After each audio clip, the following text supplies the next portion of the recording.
صفقوا. هذه قوه ديال الفريق لانه اعترف محمد فخير وهذه صور جميله.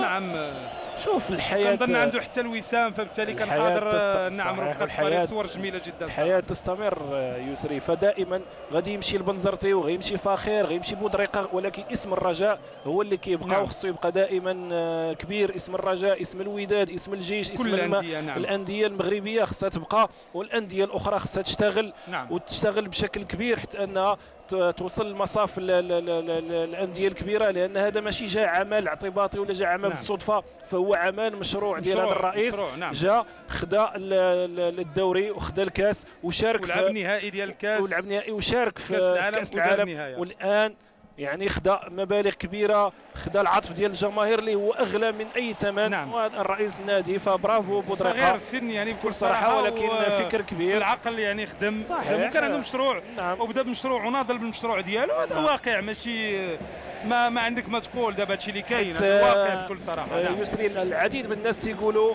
على ان الرجاء محظوظ، فما كاينش هناك مساله الحظ، هناك مساله العمل. بغيتي تميز عليك ان تعمل، خصك التميز فيه العمل، والعمل المتواصل حتى تصل الى مصاف الكبار. لا ياتي بالصدفه، الصدف تاتي مره ولكن الفريق اشتغل بكل صراحه، خدا الدوري، خدا الكاس، لعب النهايه. اللاعبين لاعبين عندهم ربما اهداء الجمهور.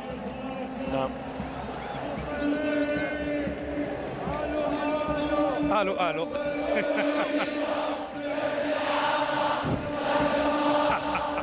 تغنات بجميع اللغات في اليوتيوب، كاينه حتى بالصينيه واليابانيه. نعم.